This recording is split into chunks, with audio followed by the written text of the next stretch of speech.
मराठा साम्राज्य के बारे में बताने जा रहा हूँ। जो भी इस ग्रुप के मेंबर हैं सब लोग देखें। मैं यह कहना चाहता हूँ कि भाई मराठा साम्राज्य जो था उसकी उत्पत्ति कहाँ से हुई, यह कैसे आया, या जो भी हुआ वो कैसे हुआ। तो बात आती है कि मराठा साम्राज्य की उत्पत्ति एक राठा शब्द से हुई है।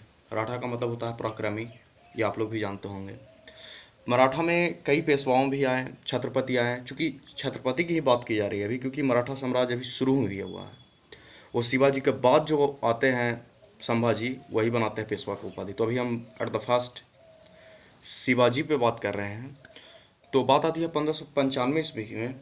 तो शिवाजी के दादाजी मालाजी भोसले, जिन्हें पूना की जागीर और चाकन का किला मिला था, और फिर 1605 ईस्वी में शिवाजी के पिता शाहजी ने अपना साम्राज्य को विस्तार किया और पूना की जागीर और चाकर के किला से थोड़ा सा हटकर बीजापुर की ओर बढ़े। उस समय बीजापुर का शासक कौन था? आदिल शाही था।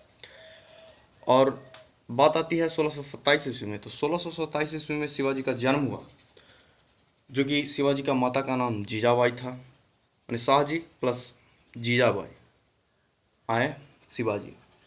इनका सिवनेर का किला में इनका जन्म हुआ था। जन्म होने के उपरांत 1639 की बात आती है। तो 1639 में 12 साल की अवस्था में इन्होंने गद्दी पे बैठा, और उसी समय औरंगजेब 1636 से 44 के बीच दक्षिण का सूबेदार था। फिर 1640 में इनकी शादी हो गई साईबाई से, शिवाजी की। और 1645 ईस्वी में इन्होंने एक कसम खाई कि मैं अपने साम्राज्य के विस्तार के लिए मैं अपना जान भी निछावर कर दूंगा। 1646 ईस्वी में शिवाजी ने बीजापुर के सूबेदार आदिल शाही से चाकन का किला और तोरन का किला और चाकन का किला और रायगढ़ का किला, ये तीनों उसे छीन लिया।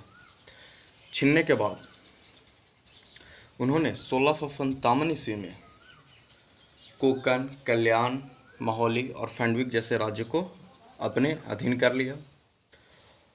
और इसी दौरान 1657 में औरंगजेब दिल्ली की ओर चल पड़ा, क्योंकि अपना गद्दी को हथियाने के लिए वो दिल्ली को चल, दक्षिण से उत्तर की ओर प्रस्थान कर चुका था वो। तो इसी 1657 में बीजापुर का सूबेदार जो आदिल शाही थे, उनको एक राहत मिली। और राहत मिलने में 1659 में ही उन्होंने एक अफजल खां को बुलाया, और अफजल खां को यह बोला कि आपको शिवाजी को मार देना है। अफजल खां ने बोला कि मैं घोड़ा से बिना उतरे हुए मैं शिवाजी को मार दूंगा। लेकिन ऐसा कुछ हुआ नहीं।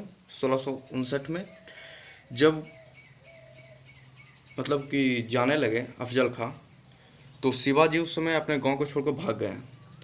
तो 1659 में ही एक संधि हुई, संधि होने जा रही थी, और जो संधि करवाने वाले थे वो कौन थे? कृष्ण जी भास्कर।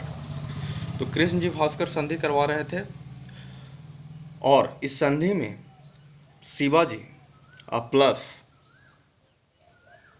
अफजल खां थे। तो अफजल खां की मृत्यु कर दी गई संधि में। उसके बाद 1663 ईस्वी में शाइस्ता खान को फिर बीजापुर के सूबेदार आदिल शाही ने भेजा। तो इसमें दरअसल बात यह रही कि इसमें शिवाजी परास्त हो चुके थे, लेकिन उसने पूना की जागीर को ले लिया, चाकन का किला ले लिया, कल्याण को भी जीत लिया। फिर उसके बाद ही 1663 में जिस क्षेत्र को वो जीता था उस क्षेत्र में एक शादी हो रही थी, और जो ढोल बजाते हैं उसी के क्रम में शिवाजी उसी पहनावा को मतलब पहन के गए,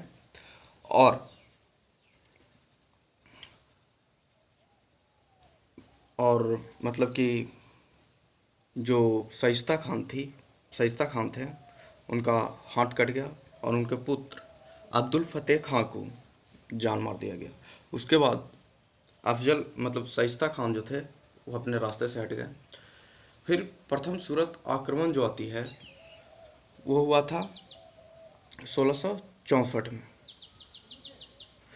तो प्रथम सूरत आक्रमण में इनायत खान था, जो शिवाजी के डर से पहले ही छोड़ के चला गया। शिवाजी के डर से पहले ही मतलब वो अपना राज्य को छोड़ के 8 फरवरी 1664 को प्रथम सूरत आक्रमण हुई थी। उसके बाद जब यह बात औरंगजेब को पता चली, तो जानते हैं कि भाई मुस्लिम धर्म के हैं, तो इस धर्म बोला कि भलुक हमें आदिल शाही से मतलब उससे हमें लड़ाई है, लेकिन बात यहाँ मुस्लिम धर्म की आ रही है। तो उसने मिर्जा राजा जयसिंह को दक्षिण का सूबेदार नियुक्त किया और यह शिवाजी को परास्त कर दिया। और फिर 22 जून 1665 में पांडुचेरी की संधि हुई। इस संधि में 23 किला जो मराठा का था वो दिया गया औरंगजेब को, और 5000 मनसब पर शिवाजी के जो पुत्र थे वो संभाजी कार्य करेंगे।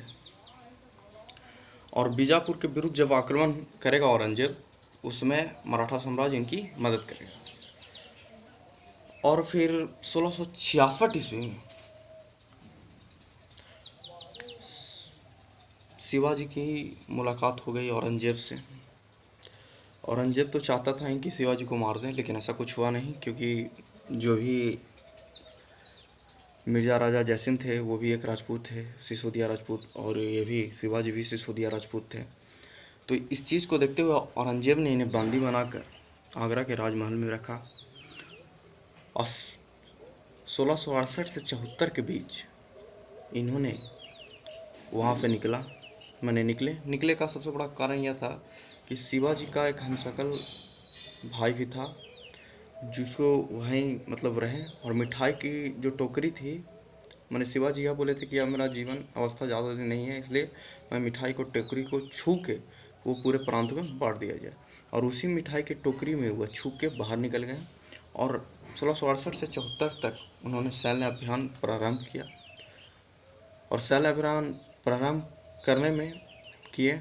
और 6 जून 1774 को उन्होंने पहला राज्याभिषेक किया। उनका पहला राज्याभिषेक गंगा भट्ट के द्वारा करवाया गया। और उसके कुछ ही दिन बाद 17 जून की उनकी माँ गुजर गई, इसलिए उनका दूसरा राज्याभिषेक हुआ 24 सितंबर 1774 को। और 13 अप्रैल 1680 को उनकी मृत्यु हो गई। और इसके बाद आती है बात राजा राम की, तो वो अभी हम बात नहीं करेंगे। अगला लेक्चर में आप लोग सुनिएगा। ये अच्छा लगे तो बोलिएगा।